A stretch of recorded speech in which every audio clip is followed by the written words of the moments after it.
Hi, this is Amy Feller with Feller Roofing, the home of the roofer chick. We're doing a project spotlight today. This is a house in New Braunfels, and the homeowner called us originally because she had a leak around her second-story window. Our salesperson went out there and looked to find the source of the leak and inspected the roof and found that she had hail damage. The homeowner called her insurance and they ended up giving her a full roof replacement.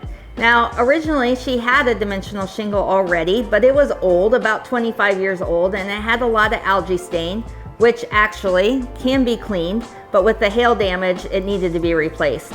We went back with a Timberline HDZ shingle from GAF in the color of weathered wood.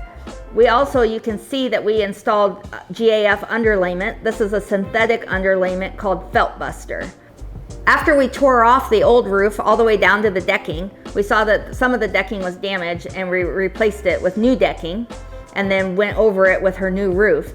As you can see, it just turned out absolutely amazing. This property is beautiful, especially with her new GAF Timberline HDZ roof. This is Amy with Feller Roofing, the home of the roofer chick.